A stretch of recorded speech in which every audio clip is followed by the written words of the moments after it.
16အင်းပွဲမဟုတ်ဘူး113ဗျဟာဟုတ်တယ်65 35လောက်တော့ကျောင်းဆရာတို့ကစီးတယ်ဗျကဲကျောင်းဆရာကတော့ तू ကစီနီယာကစားသမားတွေရှိတယ်ဗျနော်ကျောင်းဆရာစားပြီးအေးဘယ်လိုက်ညာလိုက်တကယ်ကိုနော်ကဲကျွန်တော်ကျောင်းဆရာစားပြီးထိုးလိုက်ခွေးရမည်ကဲကျောင်းဆရာစားပြီးထိုးပြီကွက်တီပဲဗျာ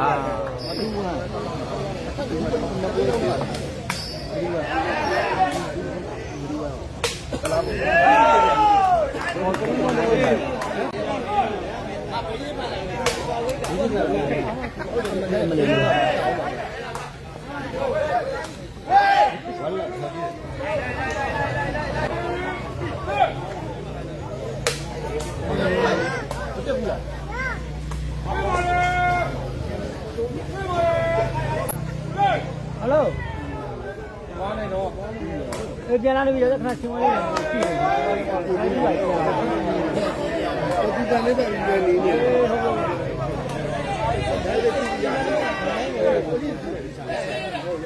Hello, siapa?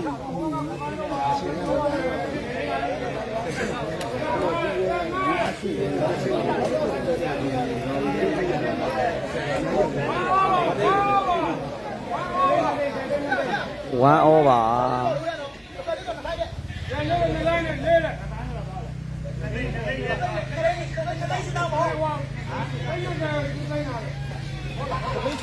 One over.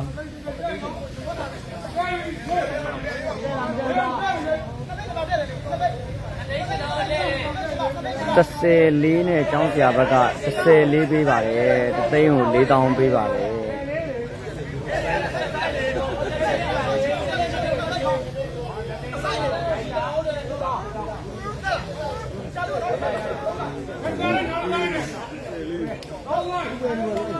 ဆရာကျောင်းဆရာက18ကို14ကို3ဆိုင်ဆွဲထားတယ်1 over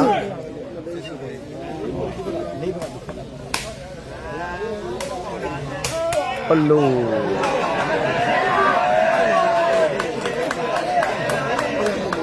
တင်းမွဲမဟုတ်ဘူးဗျာစောနှုံးကနိုင်သွားတာကဂျာကြီးနဲ့ဒီဘွားဘက်ကကောင်လေးပေါ့ဂျာကြီးနဲ့ကျွန်တော်တို့မိတ်ကြီးလာဘက်ကကလေးကနိုင်သွားတယ်ဗျဟွာ9မှတ်လောက်နဲ့နိုင်သွားတယ်နော်16မှတ်9မှတ်လောက်နဲ့နိုင်သွားတယ်အကွက်တင်းပွဲမဟုတ်ဘူး113ဗျဆက်တုံးကနှစ်ပွဲဆက်ထားလောက်တယ်ဗျာနော်အခုက2မှတ်1မှတ်ပါအကြောင်းဆရာ2မှတ်ဂျာကြီးရဲ့1မှတ်ပါ2-1မှာ2-1မှာပေါက်ကြီးကအကြောင်းဆရာက14ပေါက်နေပါတယ်အကြောင်းဆရာ2မှတ်ဂျာကြီးက1မှတ်ပေါ့နော်ပြင်ပြောင်းကအကြီးကြီးပဲ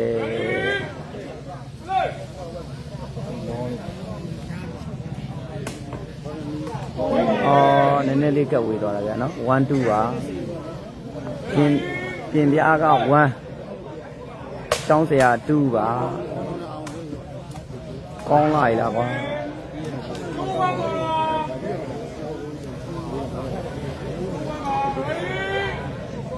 တေဝဲကကျောင်းဆရာတို့နိုင်သွားတယ်ဗျ1616ဆိုတော့မလဲဟုတ်မယ်ဒီဟုတ်မယ်ဒီ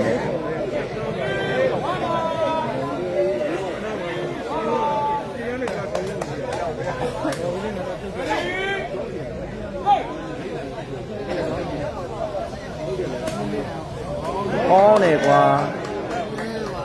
တောင်းနေကို4-1မှာအကြောင်းဆရာ4မှတ်ပြင်ပြားက1မှတ်ပါဂျာကြီး1မှတ်နော်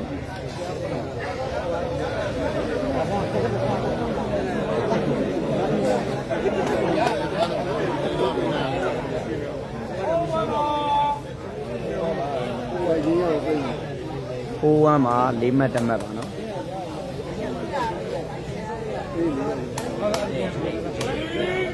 ဒီပွဲတော့ပိုင်ထင်တယ်ပိုင်နေမယ်ထင်တယ်နော်ဘာလို့ဆိုတော့ကျောင်းဆရာ14ပေါ့ကျောင်းဆရာ14ပေါက်တယ်တသိန်းကို4000ပေါ့နော်ဆရာလေးကဘယ်မှာသွားငိုတာမဟုတ်တော့ဘူးဗျအသွားရှာတာဖြစ်လိမ့်မယ်ခုနစောတော့ရှုံးထားတော့ ဘေးကြီးတွားရှာတာလားမသိဘူ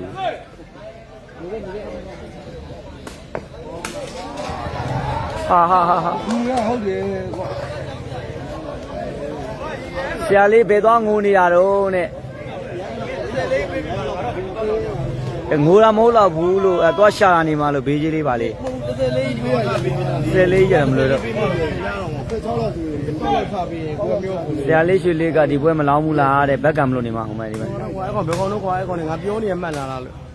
့သိချင်ဟောကောင်းတာလေကဲအကောင့်နဲ့ကိုရောပြင်များကအပြားလေးတဲ့ကဲဘေးကြီးလည်းမရခဲ့ဘူးနော် အေးကြောင်းပါလားဒီခိုက် ကဲအမကတော့ကျွန်တော်တို့2မှတ်5မှတ်ပါဗျာနော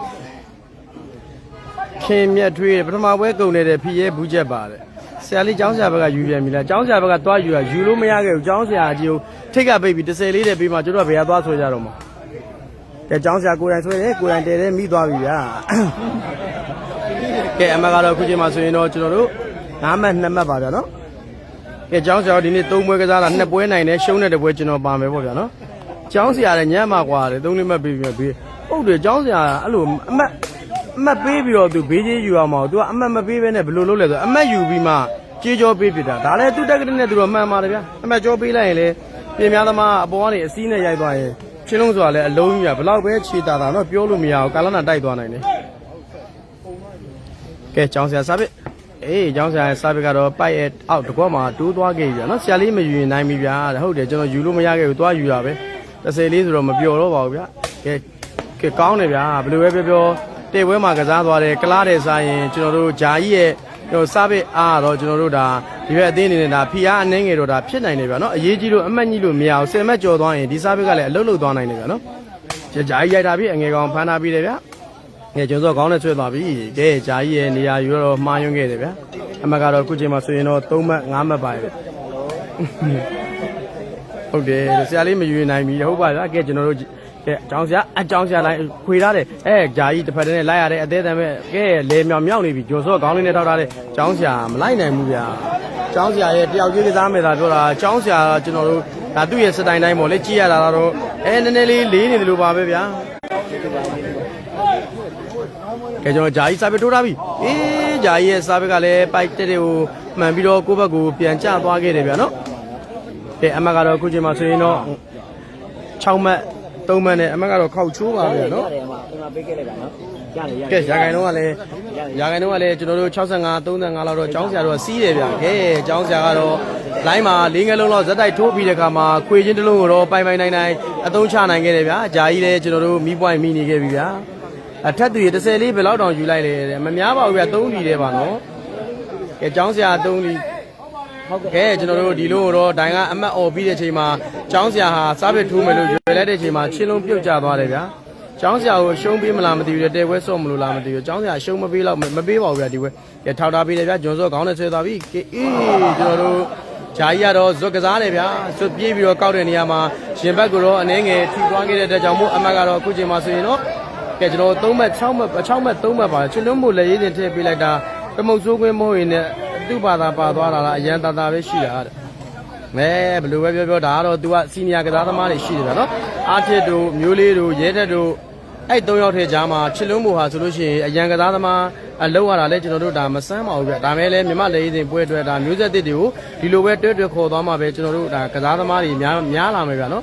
်ဒီလူရွေးနေတော့ကျွန်တော်မျိုးဆက်တစ်မရှိလို့ရှိရင်တော့ကျွန်တော်အချိန်တန်တော့ခါပြက်ပြီးတော့မြမလက်ရည်တင်ဟိုတခြားနိုင်ငံတွေကကြော်သွားမှာဆိုလို့ပါနော်ကဲထပ်ဖမ်းလာပြီကဲဂျာကြီးဟာအေးတဲ့အဲ့နာလူတွေသွားတော့ကျွတ်တော့မယ်ဗျာကဲအမကတော့6မှတ်3မှတ်ပါဗျာနော်ကဲကျောင်းဆရာရဲ့စားဘက်ကတော့တကယ်အမခမ်းပါပဲဗျာတကယ်အမခမ်းပါဗျာနော်ဆရာလေးတဲ့ငိုလို့ဝါပြီးပြန်လာပြီလားဟုတ်တယ်ဒီဘက်မလောင်းအောင်ဗျာဘယ်သူနိုင်တယ်ဘယ်သူကာလနာတိုက်တယ်နော်ကဲကျွန်တော်တို့ဂျာကြီးကတော့ကျွန်တော်တို့ကျောင်းဆရာရဲ့မာယာကျောမှာကျွန်တော်တို့မြေမကောင်းအောင်မျောတော်နေခဲ့ပြီဗျာတကယ်ကောင်းပါလေကျောင်းဆရာကတော့နော်ကဲကျောင်းဆရာစားဘက်ဘယ်လိုက်ညာလိုက်တကယ်ကိုနော်ကဲတရွက်ထိသွားပြီဗျာ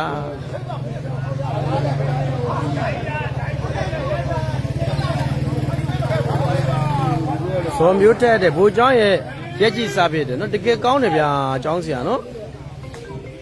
်ဟေးကျွန်တော်တို့ ကျောင်းဆရာရဲ့စားဘက်ကဒီတိုင်းသာသွားမယ်ဆိုရင်တော့ထိုင်းနေရတော့ဒီပွဲကကျွန်တော်တို့ကြည့်ကောင်းတယ်ဆိုတာတဲ့ကိုမြန်မာတာလိမ့်မယ်နဲ့တူတယ်ဗျာနော်ဂျာကြီးခဏနေတယ်ပြင်ပြလွန့်ပြတော့မယ်ဟုတ်တယ်နိုင်မဲ့ပွဲကြဆရာလေးကမလောင်းရဘူးလားတဲ့နိုင်မဲ့ပွဲက14တယ်ဗျာ14တော့မလောင်းကျင်တော့ပါဘူးမနိုင်လဲနေပါသေးရောနော်မိသွားပြီကျောင်းဆရာဂျာကြီးပဲတေထားတယ်ဖြုတ်ကြပြီအမေကျောင်းဆရာမဲရင်းပြီးတော့တက်ကောက်တယ်ဗျာဒီလုံးဂျာကြီးကတော့ဖိတ်သွားတယ်မဲ့ချက်ဘိုးဘက်ကဂျွန်စောကလည်းပြန်လုတ်တယ်ဗျာအမတ်ကတော့73မှတ်3မှတ်ပါဗျာနော်ကဲကျောင်းဆရာကတော့တယောက်ကြီးစားပြင်မှာတော့ကဲနံပါတ်1ပါပဲဗျာကဲဒီဘွဲကိုကြည့်ပြီးတော့ကျွန်တော်တို့မြန်မာနိုင်ငံမှာတယောက်ကြီးစားပြင်မှာကျွန်တော်တို့ကျောင်းဆရာတော့ကဲဘယ်သူသဘောမတူတူကျွန်တော်တယောက်တည်းနံပါတ်1ပေးလိုက်တယ်ဗျာကဲဝေးသွားပြန်ပါပြီဗျာဝေးသွားပြန်ပါပြီဗျာနော်ကဲတကယ်ကိုကျောင်းဆရာကတော့ကျွန်တော်တို့မြန်မာနိုင်ငံမှာတော့နံပါတ်1ပါပဲဗျာကဲထိုင်းနိုင်ငံကနံပါတ်1ဖြစ်မလားဆိုတော့6ရက်6လနေမှာတော့ကျွန်တော်တို့မြဝတင်နေတွေ့မြင်ရမယ်ဗျာနော်200လောက်ဟုတ်တယ်ဟိုတပတ်တော့ပေါ်ကဲကျောင်းဆရာစာပေထိုးမယ်ဗျာကျောင်းဆရာစာပေထိုးလိုက်ခွင့်ရပြီကဲပြင်များကြီးနဲ့ကျွန်တော်တို့ဂျာကြီးကတော့တကယ်ကိုစိတ်ကိုတကယ်လျှော့သွားရတဲ့အနေထားပါပဲဗျာကဲတစ်ဖက်ကစားသမားစိတ်လျှော့အောင်ဒီကိုကျောင်းဆရာကတော့တကယ်ကိုအမခန်းပါရမီထူးလာတဲ့ကစားသမားပါပဲဗျာနော်ဝဲမဲဆိုရင်ရောင်းမဲ့လူရှိတယ်။ကျောင်းဆရာစာပေထိုးပြီ။ကွက်တီပဲဗျာ။ကျောင်းဆရာရဲ့တကယ်တယောက်ကြီးစားပေတွေကတော့ဘလူတောင်မှဘာနဲ့